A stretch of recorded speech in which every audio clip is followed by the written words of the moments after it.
अपने शहर की लेटेस्ट खबरों के लिए चैनल को सब्सक्राइब करें और बेल आइकन को दबाएं।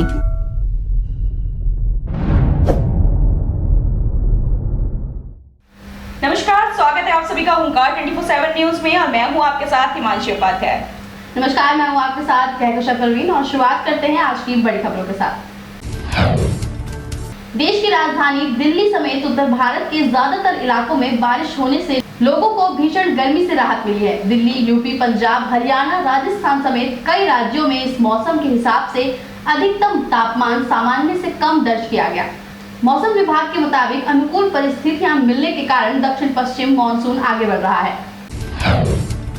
केंद्र की मोदी सरकार ने लॉकडाउन के कारण रोजी रोटी और रोजगार गंवाने वाले प्रवासी मजदूरों के लिए मेगा प्लान तैयार किया है। केंद्र सरकार ने देश के 6 राज्यों के उन 116 जिलों की पहचान की है जहां लॉकडाउन के दौरान सबसे ज्यादा प्रवासी मजदूर वापस लौटे हैं। मेगा प्लान के तहत कोरोना लॉकडाउन के दौरान अपने राज्य और गाँव को लौटे करोड़ों प्रवासी मजदूरों के पुनर्वास और रोजगार के लिए पूरा खाका तैयार किया गया है। अब सरकार इन 116 जिलों में केंद्र सरकार के सोशल वेलफेयर और डायरेक्ट बेनिफिट स्कीम को तेजी से मिशन मोड में चलाएगी। अखिल भारतीय आयुर्विज्ञान संस्थान एम्स के डायरेक्टर डॉक्टर रणदीप गुलेरिया ने कोरोना संक्रमण के फैलाव पर चिंता जताई है। डॉक्टर गुलेरिया का दावा है कि कोरोना वायरस का रफ्तार पर आना अभी बाकी है। अलग अलग राज्यों में अलग अलग समय पर कोरोना वायरस के मामले बढ़ सकते हैं। आंध्र प्रदेश के विजयनगरम में एक रेलवे चालक ने खुदकुशी करने जा रहे एक युवक की जान अपनी सूझबूझ और तत्परता से बचा ली। ट्रेन के चालक ने समय पर इमरजेंसी ब्रेक का इस्तेमाल किया और युवक पटरी के नीचे आते आते बच गया। बिहार के नेता पप्पू यादव ने गरीबों की मदद करने का काम किया, लेकिन इस दौरान कोरोना का जोखिम बढ़ गया। पप्पू यादव बिना मास्क के लोगों को नोट बांटते हुए नजर आए। साथ ही सोशल डिस्टेंसिंग की भी धज्जियां उड़ गईं। खुद पप्पू यादव भी बिना मास्क के नजर आए। कार में बैठे पप्पू यादव से पैसे लेने के लिए लोगों की भीड़ लग गई। अमेरिका में अश्वेत नागरिक जॉर्ज फ्लॉयड की मौत के बाद पूरे देश में बवाल मचा हुआ है।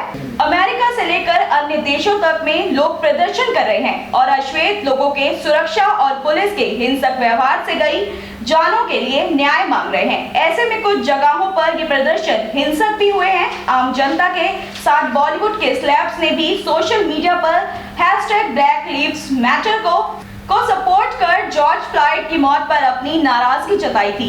अब इस आंदोलन में प्रियंका चोपड़ा के जेठ जेठानी सोफी टर्नर और जो जोनस संग उतर गए हैं।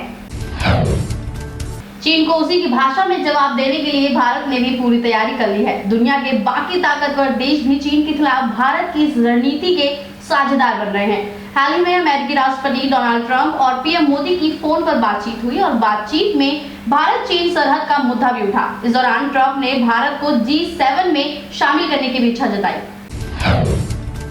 मजदूरों को कानून व्यवस्था के लिए खतरा बताने को लेकर बिहार में सियासत तेज हो गई है। राष्ट्रीय और जनता दल के नेता तेजस्वी यादव ने मुख्यमंत्री नीतीश कुमार पर मजदूरों के साथ छल करने का आरोप लगाया है। तेजस्वी ने पार्टी कार्यालय के बाहर नीतीश सरकार को घेरते हुए खुद अपने हाथ से पोस्टर लगाया और 5 सवाल पूछे। दरअसल श्रमिकों को लेकर आरजेडी ने मुख्यमंत्री नीतीश कुमार को घेर लिया है। इसके पीछे सरकार की एक चिट्ठी थी जिसमें एसपी सहित कई अफसरों को आगाह किया गया था। घर लौटे मजदूर कानून व्यवस्था के लिए सिरदर्द साबित हो सकते हैं और अपराध कर सकते हैं।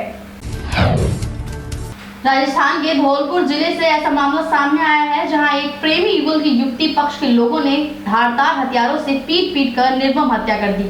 इस दौरान युवती भी बुरी तरह घायल हो गई और अस्पताल ले जाते वक्त उसकी मौत हो गई।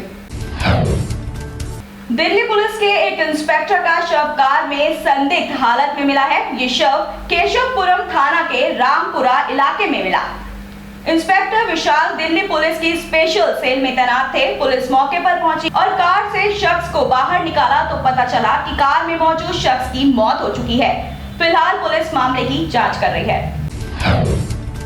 बीजेपी नेता कपिल मिश्रा का नाम एक बार फिर दिल्ली हिंसा से पहले उनके भाषण को लेकर चर्चा में है। फेसबुक ने अपनी हेट स्पीच पॉलिसी को समझाने के लिए कर्मचारियों के सामने उदाहरण के रूप में कपिल मिश्रा की स्पीच को रखा जो उन्होंने दिल्ली हिंसा भड़काने में पहले की थी। भारत बांग्लादेश सीमा पर तस्कर मृत मवेशियों के पेट में सामान रखकर तस्करी कर रहे हैं। सीमा सुरक्षा बल ने इन्हें पकड़ा है। बंगाल के 24 परगना जिले के गोलपाड़ा सीमा चौकी इलाके में सीमा सुरक्षा बल को नदी में बहते मवेशियों के शव दिखे, जिसके बाद संदेह के आधार पर इन्हें कब्जे में ले लिया गया। इस नदी को सदरपाड़ा नाला के नाम से भी जाना जाता है। लॉकडाउन में फंसे प्रवासी मजदूरों के लिए देश भर में श्रमिक स्पेशल ट्रेन चलाई जा रही है। ट्रेनों से अब तक लाखों मजदूर अपने घर पहुंच गए हैं। इस दौरान लल्लन नाम के पेंटर की खबर आपको हैरान कर देगी। परेशान लल्लन ने ट्रेन में जगह ना मिलने पर खुद की कार खरीदी और घर के लिए निकल पड़ा।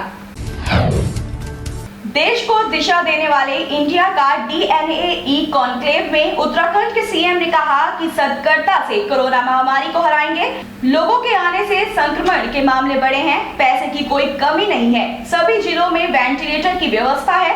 कृषि क्षेत्र में रोजगार पर सरकार का ध्यान है। दूसरे राज्यों से लोगों के आने से संक्रमण के मामले तो बढ़े हैं, लेकिन बिना ब्याज के किसानों को 1 लाख का लोन देंगे। रूस में एक पावर प्लांट से 20,000 टन डीजल बाहर फैल जाने के बाद राष्ट्रपति व्लादिमीर पुतिन ने साइबेरिया में आपातकालीन की घोषणा कर दी है। तेल रिसाव की वजह से राष्ट्रपति ने रूस के सबसे बड़े अमीर और कारोबारी पर नाराजगी जाहिर की है। IPL के 13वें सीजन की मेजबानी भारत और भारत के बाहर करने के मुद्दे पर BCCI 3-2 में बांट दिया गया है। इस बीच UAE ने BCCI के सामने IPL 2020 की मेजबानी का प्रस्ताव रखा है। दिल तो हैप्पी है जी और रूप जैसे सीरियल में नजर आ चुकी एक्ट्रेस डोनल बिस्ट अब मुंबई से दिल्ली चली गई हैं। जी हाँ, लॉकडाउन के बीच डोनल अपने दिल्ली वाले घर को रवाना हो गई हैं। उन्होंने इसकी जानकारी मुंबई एयरपोर्ट से अपनी फोटो शेयर कर दी है। बॉलीवुड के बादशाह शाहरुख खान आखिरी बार 2018 में फिल्म जीरो में नजर आए थे। ये फिल्म बॉक्स ऑफिस पर कुछ भी कमाल करने में सफल साबित नहीं हो पाई थी। वहीं अब खबर आ रही है कि वह बॉलीवुड के 2 बड़ी फिल्मों में जल्द नजर आ सकते हैं। सूत्रों के अनुसार शाहरुख खान अगले कुछ महीनों में कुछ बड़ी फिल्मों के साथ बड़े पर्दे पर वापसी को तैयार हैं। खबरों का दौर यूं ही जारी रहेगा। बने रहिए होमगार्ड 24/7 न्यूज के साथ। धन्यवाद। अपने शहर की लेटेस्ट खबरों के लिए चैनल को सब्सक्राइब करें और बेल आइकन को दबाएं।